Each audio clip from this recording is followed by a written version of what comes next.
Oke, bisa kita lanjutkan, Cak? Bisa. Silakan. Oke, baik teman-teman. Tadi teman-teman sudah berdiskusi tentang mencerdaskan kehidupan bangsa. Kira-kira apakah orang cerdas itu hidupnya juga bisa cerdas? Atau mungkin kalau dalam konteks konstitusi, kalau orang-orang Indonesia cerdas, ya kehidupannya menjadi lebih baik, ya kan? Nah, ini sudah ada polling. Jadi teman-teman ini di Zoom ini variasi pembelajaran, variasi yang bisa kita gunakan dalam pembelajaran. Nah, ini ada polling ya. Kita lakukan dulu polling. Teman-teman silakan dipilih iya atau tidak untuk ketiga pertanyaan yang tadi sudah didiskusikan ya. Silakan. Baik, teman-teman, Oke, tadi di polling awal udah ditutup, itu hasilnya. Oke, baik teman-teman sudah lihat semua ya hasil pollingnya ya? Bisa lihat semua. Nah, tadi di awal saya sudah minta teman-teman untuk menggambar pohon, dan ketika teman-teman menggambar pohon itu kita langsung tahu pada umumnya. Kalau kita sebut pada umumnya itu berarti kurva normal namanya. Nah, kecenderungan manusia adalah untuk mengikuti kurva normal atau ikut yang umum. Nah, ini sekarang kita lihat lagi mana yang umum, mana yang tidak umum. Satu, ketika diajukan pertanyaan, apakah kecerdasan berhubungan dengan kehidupan?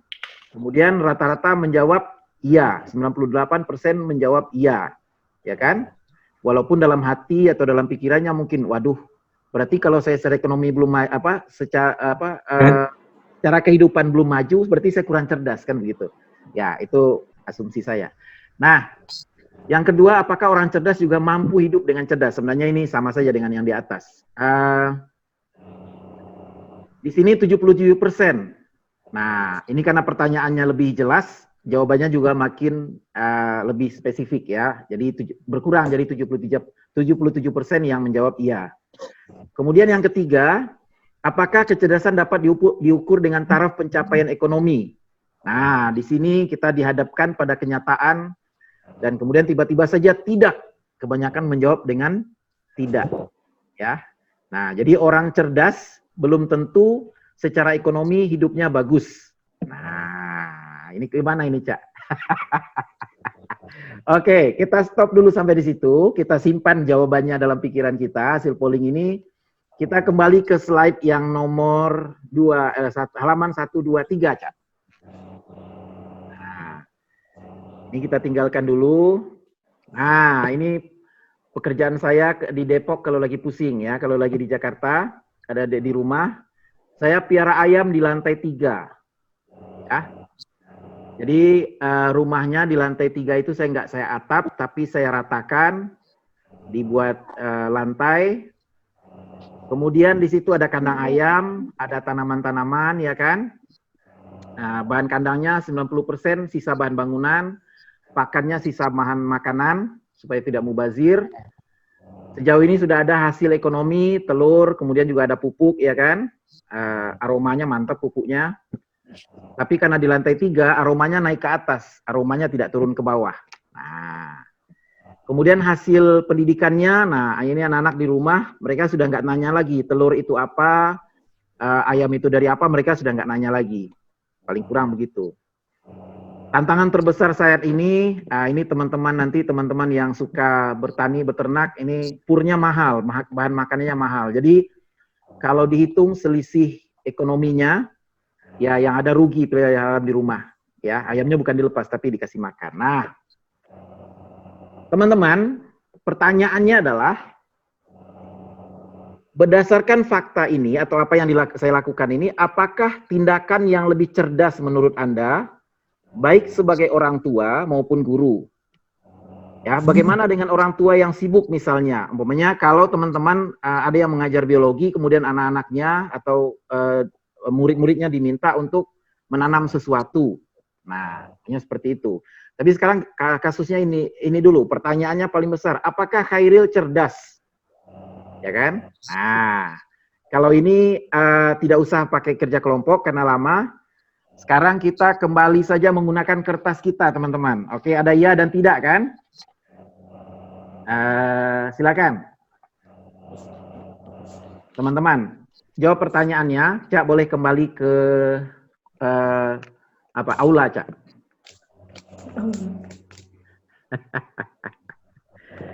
Nah, ini tidak ada hubungannya dengan narsisme, teman-teman. Silakan disiapkan jawaban ya dan tidak. Apakah yang dilakukan oleh Khairil itu cerdas atau tidak? Jawab mana? Oke, Pak Basiran bilang tidak. Awas ya Pak Basiran ya. Ayo, tidak. Oke, ada yang bilang ya. Pak Zubir ini kenapa dibalik? Oke, nah. Oke, rata-rata menjawab. Coba teman-teman diangkat semuanya. 1, 2, 3 diangkat semua. Oke, ya atau tidak? Oke, rata-rata bilang ya. Karena berpikiran saya masih direktur sekolah, masih bisa marah-marahin orang, ya kan? Ternyata sudah tidak direktur sekolah. Oke, baik teman-teman. Rata-rata menjawab ya, ya kan? Nah, saya sendiri tidak bilang itu cerdas. Karena teman-teman, nah ini satu fakta. Kita bicara fakta dulu, nanti kita bicara teori. Ternyata beternak ayam itu tidak mudah. Ya, jadi selama saya beternak ayam itu, mungkin sudah ada lebih dari 50 telur yang coba ditetaskan. Yang jadi ayam itu sekitar 30, tapi yang hidup itu hanya sekitar 13 ekor. Nah, artinya menurut saya tidak cerdas, ya kan? Hanya keras kepala saja, ya kan? Keras kepala ya sudahlah, karena ada yang bisa dilakukan saja. Oke, secara ekonomi saya tidak cerdas, Pak Basiran. Ya, yang ada rugi, Pak Basiran. Oke, tapi anak-anak lumayan. Mereka kalau ditanya gurunya, ayam itu berkembang biak secara melahirkan atau bertelur. Nah, mereka bisa jawab dengan yakin karena mereka sudah melihat telurnya. Nah, boleh slide berikutnya, Cak. 1, 2, 3. Slide yang ketiga, Cak.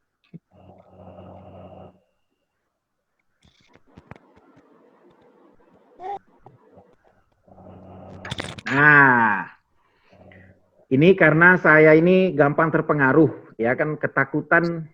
Jadi nanti teman-teman akan menemukan kecerdasan itu muncul kadang-kadang ada hubungannya dengan ketakutan. Nah, saya ini termasuk orang yang agak suka takut-takut. Wah, nanti kalau sudah nggak ada uang, bagaimana? Makan bagaimana? Nah, akhirnya saya menanam pohon singkong, ya. Nah, singkong, jadi di kompleks saya itu ada 9 rumah, yang baru diisi 2, kemudian halaman 3 rumah, 3 rumah saya tanami singkong. Nah, singkongnya tumbuhnya subur, karena dapat pupuk asupan gizi terus-menerus dari ayam, ya kan? Nanti kalau singkongnya jadi hasilnya saya kirim ke Aceh untuk Pak Subir. Mantap, mantap. Nah, ini menanam singkong di lahan kosong di rumah yang belum terjual. Bibit minta ke tetangga, ya kan? Nggak modal. Nah, pupuk dari limbah kotoran ayam. Tenaga kerja dibantu anak. Jadi anak-anak kalau lagi mau bantu. Tapi saya nggak maksa. Hasil ekonominya daun dan singkong. Kalau daunnya sudah sering dipetik, singkongnya belum. Hasil pendidikannya anak-anak mengerti daur hidup dan pemeliharaan singkong. Nah, tapi ada persoalan teman-teman. Penggunaan lahan belum seizin pengembang sebagai pemilik. Sebab jika minta izin belum tentu dibolehkan. Nah, sementara lahan kosong terlantar. Ada semaknya mengundang ulat. Dan saat ini krisis di mana ketahanan pangan sangat penting. Di sini terjadi dilema moral. Bagaimana menurut Anda? Apakah tindakan yang lebih cerdas? Nah, oke, kita boleh kembali ke aula, Cak.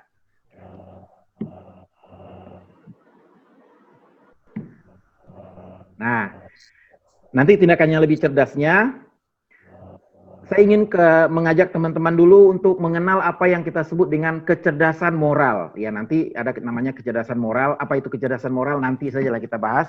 Sekarang teman-teman, apakah dengan yang saya lakukan itu secara moral? Ini pertanyaannya normatif dulu. Apakah secara moral, apa yang saya lakukan itu tepat atau tidak? Coba, mana?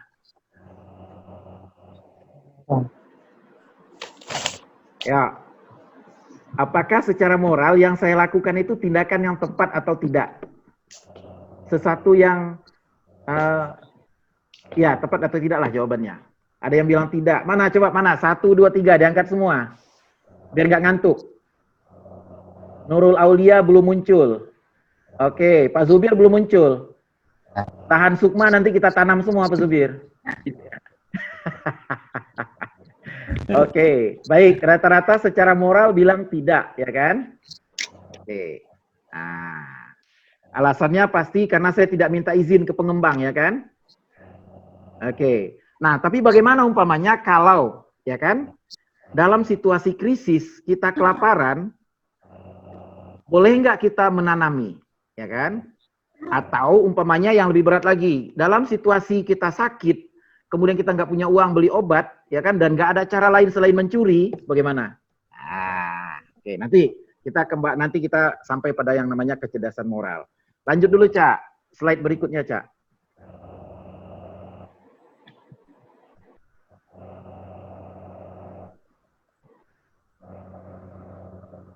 Oke, ini masih pertanyaannya, apakah Khairil cerdas? Nah, ini, jadi teman-teman melihat, saya punya kipas angin cukup unik, nggak ada di Aceh, nggak dijual di toko.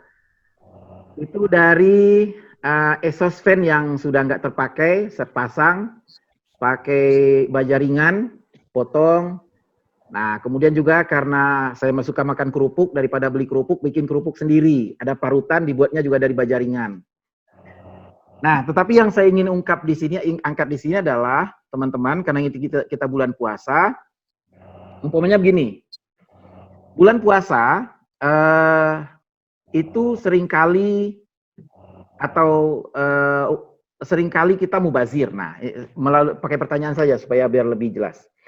Satu, apakah tindakan mubazir di atas sebelumnya, Cak? Apakah tindakan mubazir tidak sama terkutupnya dengan kejahatan? Ya kan? Umpamanya kalau kita punya sisa-sisa bahan bangunan kita telantarkan, ya kan? Apakah itu boleh atau tidak?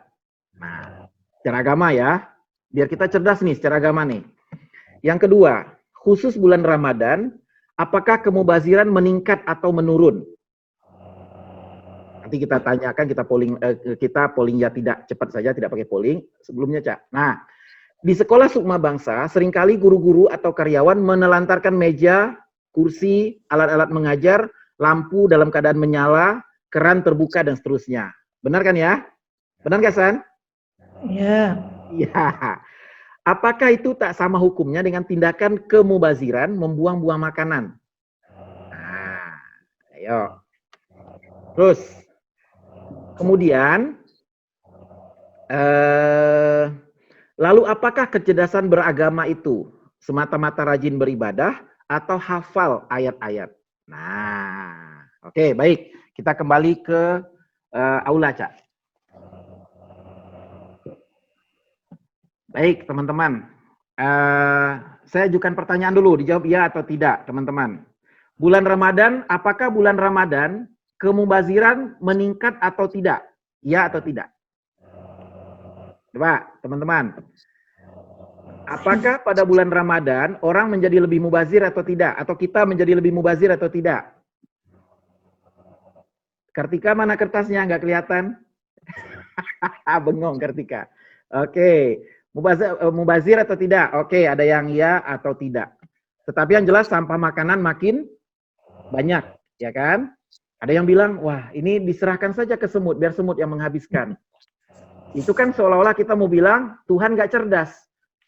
Semut itu kan ada rezekinya sendiri. Kenapa harus kita yang memberi makan semut, bukan Tuhan yang memberi makan semut? Nah, itu kalau kita mau bertengkar masalah itu, tapi kita nggak perlu untuk itu. Nah, baik teman-teman, satu cek lagi. Apakah di sekolah Sukma seringkali ada meja yang kemudian ditelantarkan rusak dan kemudian dibiarkan begitu saja? Coba silakan, ya atau tidak? Bu Basiran bilang tidak. Nggak percaya saya itu. Di belakang gedung sekolah ada. Oke, baik. Nah, teman-teman. Pertanyaan ini pertanyaan untuk slide yang ini yang terakhir. Apakah guru-guru Sukma memiliki kecerdasan moral terkait dengan hal-hal yang mubazir, terutama terkait dengan alat-alat yang ada di sekolah? Apakah guru-guru Sukma cerdas atau tidak?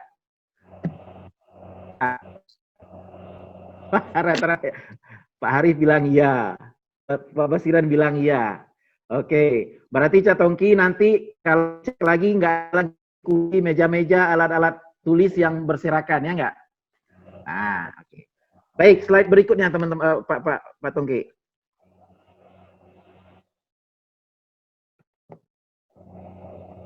Oke, lanjut. Nah, teman-teman, kita mulai agak teoritis. Apakah kecerdasan itu satu kemampuan yang bersifat umum? Oke, sebelumnya, Cak.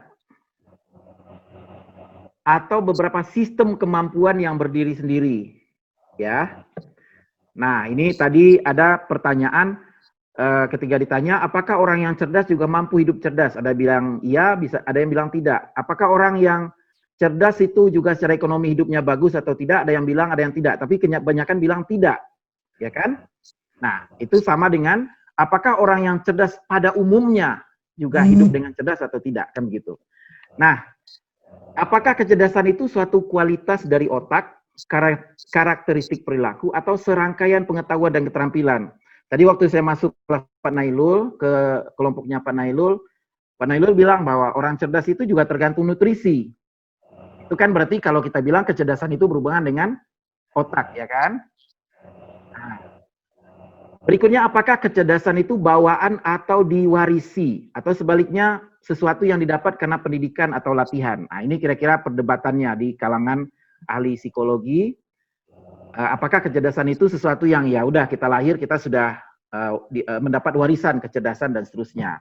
Ada juga yang bilang bahwanya, oh kalau orang ras tertentu lebih cerdas, namanya ras Yahudi itu ras Semit, yang termasuk ras Semit itu Yahudi, Arab itu Semit, Samaritan. Nah, kemudian bagaimana dengan ras Melayu, ya kan? Nah, itu ada yang bilang ya itu juga karena ras, tapi tidak sepakat. Para ulama tidak sepakat tentang itu. Ulama psikologi maksudnya. Nah, baik. Nah, sekarang kita kembali ke aula dulu, Cak. Boleh, Cak? Oke. Nah, sekarang kita lebih spesifik. Teman-teman yang sudah menikah, coba. Apakah Anda sudah menikah atau belum? Diangkat, ya atau tidak? Apakah Anda sudah menikah atau belum? Yang belum menikah, senyum-senyum aja ya. Oke, ya atau tidak? Bu Fitri, senyum-senyum aja Bu Fitri, nggak apa-apa. Sudah. Oke, sekarang yang sudah menikah, semuanya diangkat iya ya. 1, 2, 3, semuanya. Yang sudah menikah, ya. Oke, pertanyaannya, Anda harus jawab ya atau tidak. Dalam 10 kasus Anda berdebat atau bertengkar atau berselisih paham dengan istri, apakah Anda berhasil menyelesaikan 10 kasus itu, menyelesaikan masalah tanpa masalah, ya atau tidak? Kalau belum sampai 10 kasus kayak mana?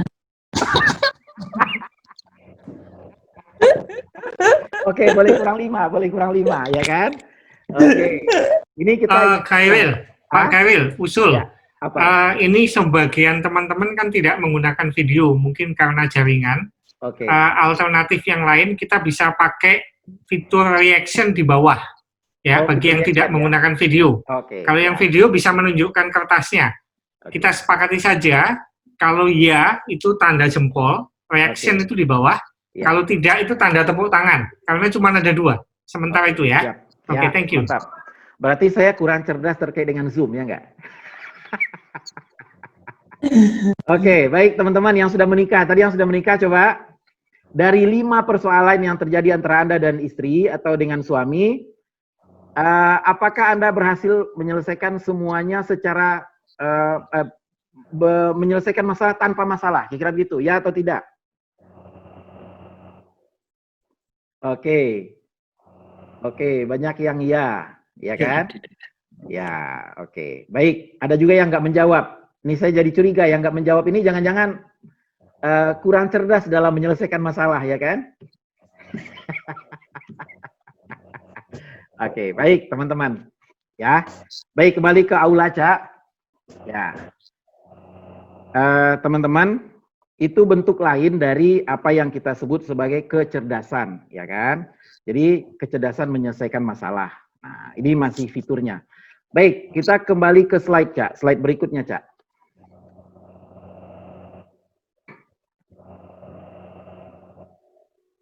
Nah, ini dulu sebentar, teman-teman silakan dilihat sebelumnya, Cak. Nah, pada umumnya yang kita kenal dengan kecerdasan itu biasanya kita sebut ya, orang yang bisa belajar dari pengalaman, orang yang bisa melakukan rasionalisasi, orang yang bisa belajar dan paham hal baru. Nah, ini juga tadi muncul ya dalam sesi diskusi di kelompok-kelompok. Ada orang yang mampu berpikir abstrak, kemudian teman-teman yang bisa menulis ya, atau teman-teman yang bisa mengerjakan rumus-rumus matematika. Nah, ini bagi yang bisa melakukan satu secara abstrak. Nah, ada juga teman-teman yang mampu menghafal dengan cepat. Itu secara umum juga dianggap sebagai orang yang cerdas. Ada juga orang yang memang bisa menyelesaikan tugasnya. Ya, karena tidak jarang di antara kita orang yang menelantarkan tugas atau pekerjaan, ya kan? Belum selesai satu pekerjaan, ya sudah mengerjakan yang lain, nggak selesai, kerjakan yang lain lagi, sehingga kemudian numpuk-numpuk. Itu juga dianggap sebagai orang yang belum cerdas, ya, kalau pekerjaannya nggak selesai. Kemudian menyelesaikan masalah. Nah, tadi kayak saya sudah tanya ke teman-teman, apakah Anda berhasil menyelesaikan masalah dengan istri dengan cara pegadaian, menyelesaikan masalah tanpa masalah, ya. Rata-rata menjawab iya, ya kan. Ada juga yang nggak menjawab. Nah, kecurigaan saya yang nggak menjawab berarti kerepotan, ya kan. Nah, kemudian ada yang terkait dengan persepsi, ya, jadi sudut pandang dan seterusnya. Oke, baik. Slide berikutnya, Cak, boleh, Cak. Nah, teman-teman, kita sekarang masuk pada apa yang jadi yang lebih definitif tentang kecerdasan. Nah, ini videonya. Baik. Kita selama ini, termasuk kita guru-guru, ya kan, atau masyarakat pada umumnya, cenderung melihat cerdas itu berasosiasi dengan IQ, ya, kecerdasan yang bisa diukur. Nah, ada seorang, dan bukan hanya Sternberg, banyak lagi yang lain, nanti Pak Samsir juga bisa menambahkan, tes mental itu sebenarnya adalah prediktor yang cacat, jadi alat ukur yang cacat terkait dengan keberhasilan dalam kehidupan dunia nyata. Jadi mungkin tes IQ itu bisa mengukur kecerdasan matematis, logis, tetapi tidak bisa mengukur apa yang kita sebut dengan keberhasilan dalam dunia nyata. Nah, sementara umpamanya dalam pendidikan, ketika kita mengelola sekolah, ketika kita mengajar, kita bukan, tugas utama kita bukan hanya membuat anak-anak pintar matematika, bukan hanya pintar juga berbahasa, tapi tugas utama kita, ya, seperti tadi amanah undang-undang di awal itu, dan itu sebenarnya berlaku di seluruh dunia, tugas kita adalah mencerdaskan kehidupan murid kita, atau membekali mereka, memfasilitasi mereka, supaya mereka mampu hidup cerdas. Ya, itu tugas utama kita sebagai guru. Jadi memfasilitasi murid-murid kita supaya mampu hidup cerdas. Nah, tapi untuk itu nggak bisa dengan cara-cara yang sejauh ini cenderung kita lakukan. Pokoknya ya sekedar memberikan tugas dan sebagainya. Nah, oleh karena itu, Sternberg, ya kan, Sternberg ini adalah temannya Howard Gardner. Kalau teman-teman yang pernah membaca atau mempelajari secara serius tentang kecerdasan majmuk atau multiple intelligence, ada salah satu temannya dan termasuk kolaboratornya, namanya Sternberg, Robert Sternberg, kolaboratornya Howard Gardner. Kata Sternberg, ya kan, kecerdasan itu ada analitis, kreatif, dan praktis. Nah, saya nggak akan jelaskan dulu, teman-teman silakan menerka-nerka dulu. Nah, orang-orang cerdas yang sukses menurut Sternberg adalah mereka yang paham kekuatan dan kelemahan diri terkait ketiga aspek tersebut. Nah, mereka yang mampu mengkapitalisasi kekuatan diri, mengkompensasi kelemahan, dan mengembangkan ragam kemampuan supaya berhasil. Nah, jadi menurut Sternberg inilah orang yang cerdas, gitu kan? Nah, ini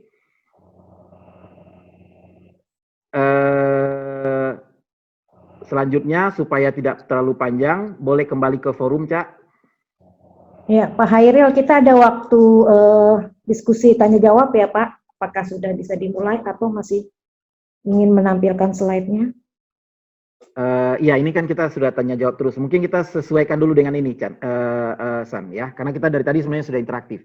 Nah, baik teman-teman, sekarang silakan teman-teman siapkan lagi kertas dan spidolnya, ya.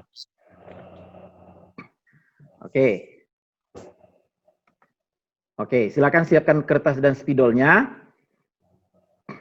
Tadi ada 3 pilihan, 3 aspek kecerdasan atau 3 bentuk kecerdasan kata Steinberg, teman-teman. Yang pertama ada analitis, ada yang ini paham dan tidak paham nanti urusannya. Yang penting kita sebut dulu. Analitis, kemudian kreatif, yang ketiga adalah Praktis. Praktis ya, teman-teman. Oke ya, ingat ya. Analitis, kreatif, dan praktis. Nah, teman-teman coba berpikir tentang dirinya sendiri, membayangkan dirinya sendiri. Di antara ketiga itu menurut teman-teman masuk kategori yang mana? Analitis, sukanya berpikir kayak Pak Zubir ya kan? Oke. Apakah teman-teman termasuk yang kreatif atau teman-teman termasuk yang praktis? Ya, praktis. Nah, apa itu maksudnya teman-teman? Tebak-tebak aja dulu ya, nggak apa-apa. Oke, waktunya setengah menit. Atau ya 30 detik, setengah menit. Silakan. Teman-teman tinggal tulis di kertasnya yang besar. Oke, Pak Basiran semangat. Apa, Riz? Analitis, apa ya? Analitis, kreatif, dan praktis. Ya. Oke. Yuk, teman-teman.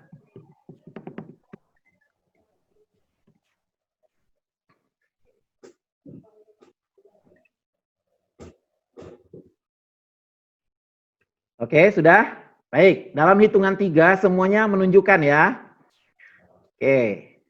1, 2, 3. Ayo, ditunjukkan ke kameranya biar teman-teman yang lain juga lihat. Oke.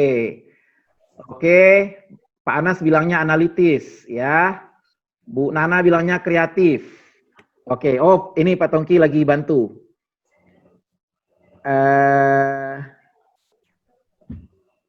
Oke, silakan teman-teman, diisi saja. Biar ketahuan, nggak usah angkat-angkat, kasihan yang nggak pakai kamera. Oke, ya. Oke, ini mohon maaf teman-teman, saya tidak terlalu familiar dengan fitur ini. Oke, silakan. 53%, 55%. Ya, sekali lagi teman-teman, menurut Anda ini tipikalnya cerdas secara analitis, kreatif, atau praktis?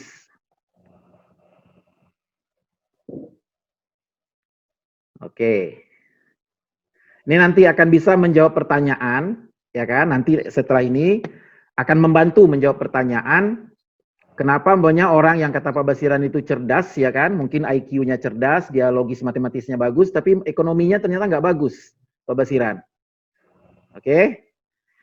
Kemudian ada juga tadi nanti kita akan bisa melihat kenapa maunya di pertanyaan awal ketika ditanya apakah orang yang cerdas kemudian hidupnya juga cerdas, rata-rata menjawabnya tinggi 70%-an. Tapi ketika sampai terkait dengan apakah orang yang cerdas itu juga secara ekonomi hidupnya bagus, langsung turun. Nah, oke, 71% teman-teman silakan cepat diisi karena waktunya nggak banyak. Nanti biar ada sesi tanya jawab.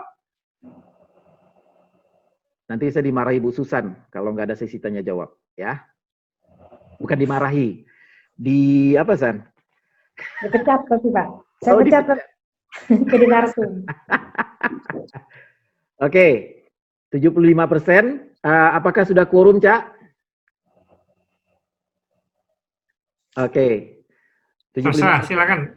Kalau ditutup, komando aja. Oke, baik. 75% sudah quorum ya, karena ini berhenti statistiknya, angkanya. Oke, silakan ditutup, Cak. End polling. Oke.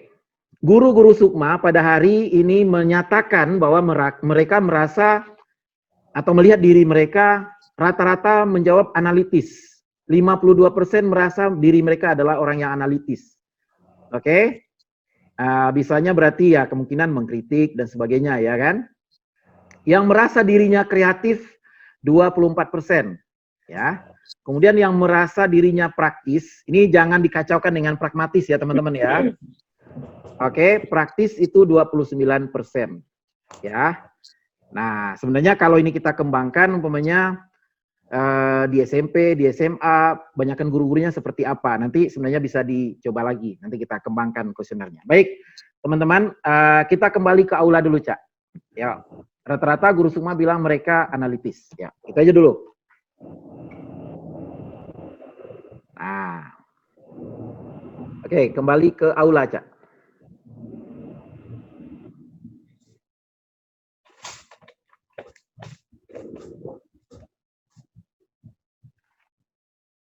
Oke, nah teman-teman selanjutnya kita akan melihat apa yang dimaksud dengan analitis, kreatif, dan praktis ya. Nah, sekarang teman-teman saya ingin minta, karena ini adalah teman-teman adalah guru, tadi asumsi teman-teman terkait dengan analitis, kritis dan kreatif dan praktis itu apakah cocok atau tidak? Silakan slide berikutnya.